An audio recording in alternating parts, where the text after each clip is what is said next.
Takže tady je železnice, která jsou vidět 4 velké díry, skrz ty člověk může projít, koukat se, a jsou 4, aby se mohl dostat kamkoliv.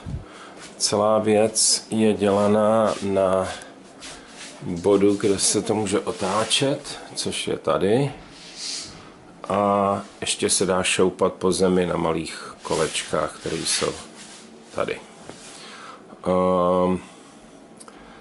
Je to asi 3,2 metry krát 2, něco 4. A koukneme se nejdřív pod konstrukci. Konstrukce je dělaná ze 2 částí. Tahle z prostřední a druhou stranou je dohromady, a tahle část a tamta část je zvlášť a dá se odšroubovat šroubama tady a ještě na jiných místech. Dole máme tortoise, který nám dělají výhybky, je jich asi dohromady 12. Většina výhybek jsou dělaná z tortoise, mimo 4, které jdou skrz tyhle díry tady, které jsou normální, spíš starší systém solenoid, který to pohybuje tam a zpátky, 3drátový systém. Okay. Takže konstrukce jde dolů. Teďka máme připravené naše 2 nohy a je to práce pro jednoho člověka. Tady sundáme druhou oporu, jsme sundali už, že to dobře sedí na jedný. A musím vytáhnout tohle.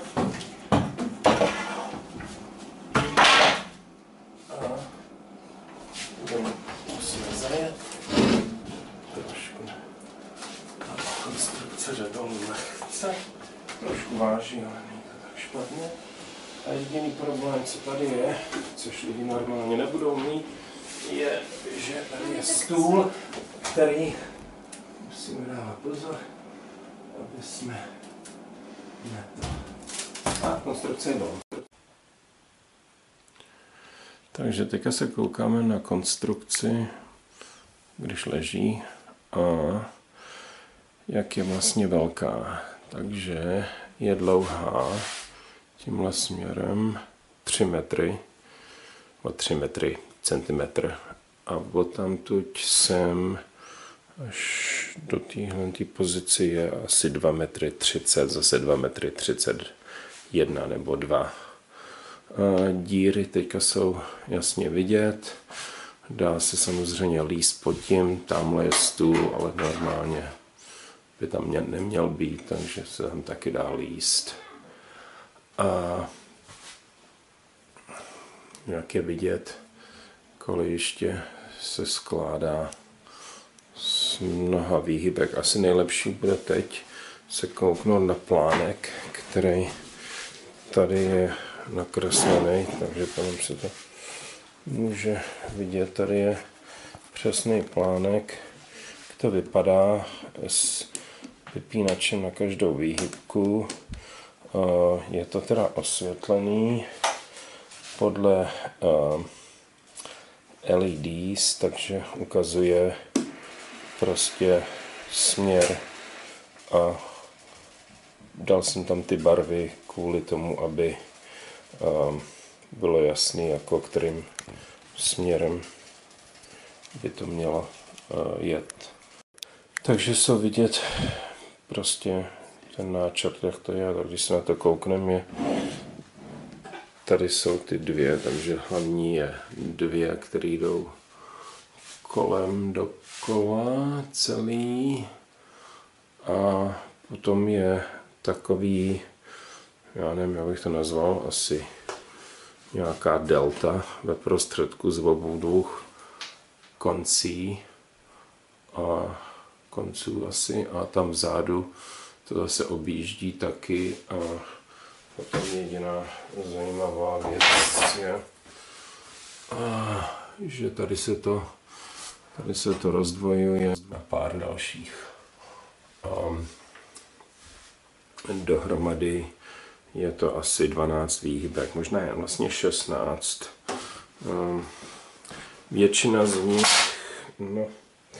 Většina z nich má ty tortoise, jako tady je jedna, tohle je vlastně navíc. Je to systém, který používá motůrek, který vlastně se zastaví a jde tam pořád jako proud asi kolem nějakých 10 mA, takže celý systém vlastně 12 používá nějakých 150 mA.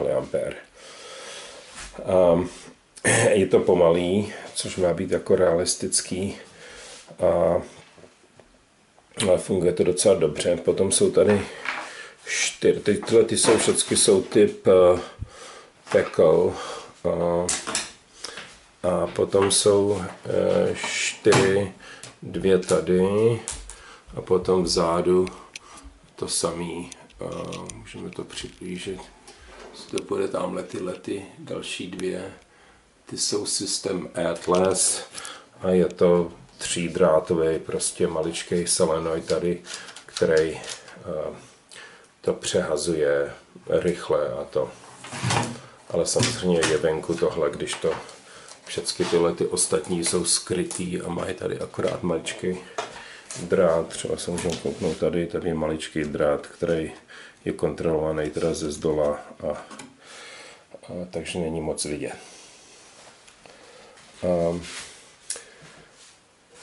Ještě tahle jedna je kontrolovaná servem, protože jsem neměl jednu navíc, ale to by se dalo lehce vyměnit za tuhlentu. Jinak tady ve prostředku tahle ta sekce je samozřejmě oddělená na pár místech. Je tam vždycky prostě dvojitý přerušení, aby se ty koleje mohly vypínat. A to samé na té druhé straně, asi někde v té pozici. Takže všechno je automaticky, protože to je digitální a člověk se to nemusí starat. Jediný problém by byl, kdyby od tohoto místa to samé na druhou straně může být jenom jedna lokomotiva na tom místě. Nemůže být tam víc než 2.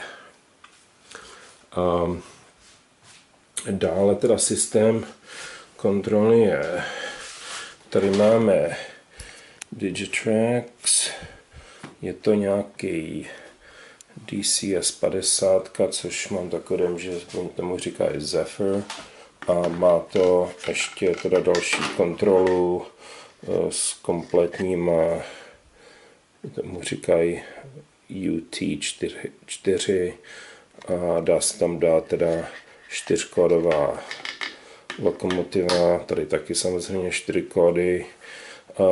Systém je dostatečně silný na 3 lokomotivy a klidně se může posílit s nějakým dalším prostě zesilovačem a tak. Oni je samozřejmě prodávají, ale dá se taky docela lehce udělat.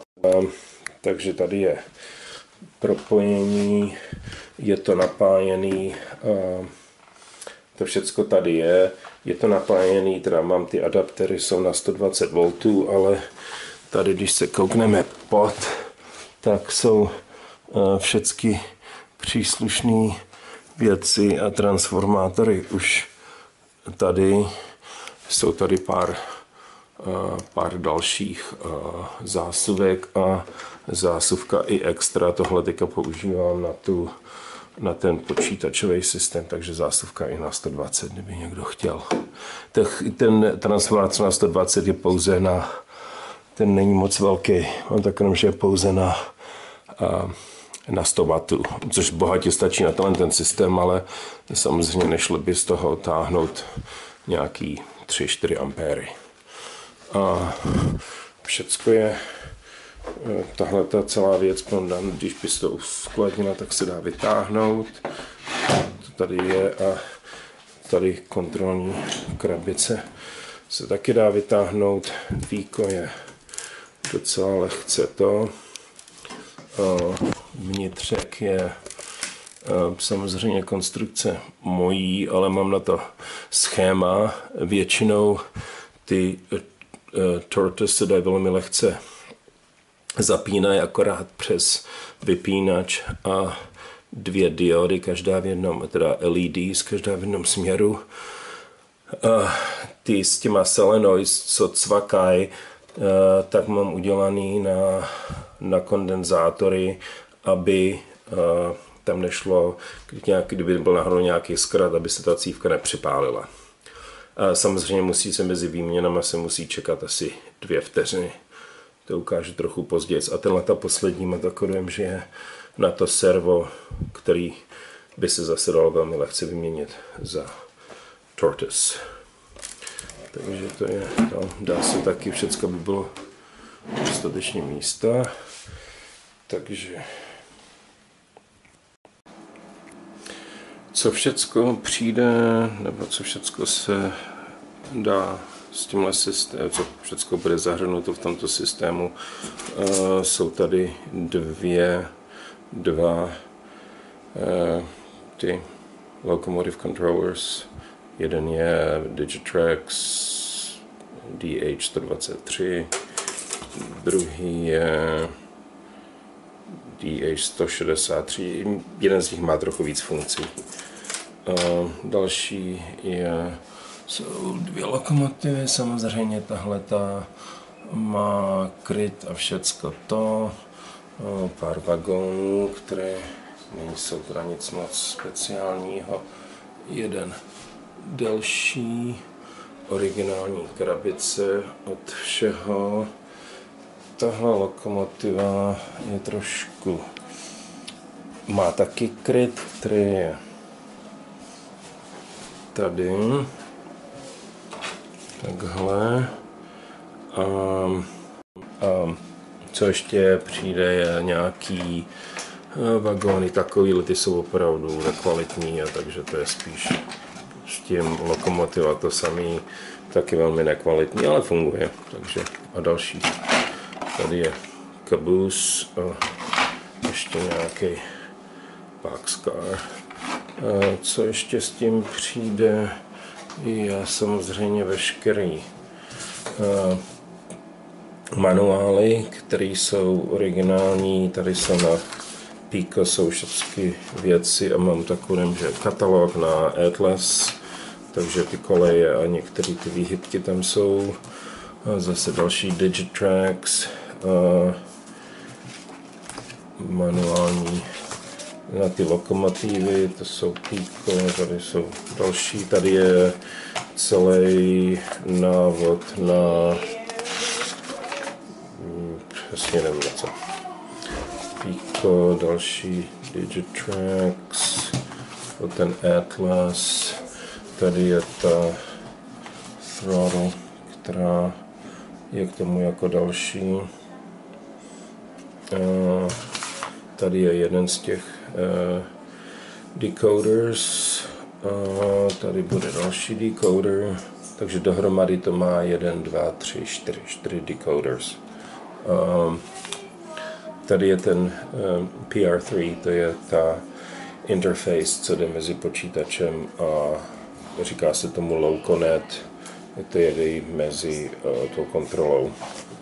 Další nějaké kontroly tady jsou na ten Tortoise, co jsou ty výhybky, a zase kompletní detaily na Pico a kolejnice, co tady je používáno, prostě nákresová. Takže si myslím, že dokumentace je docela slušná.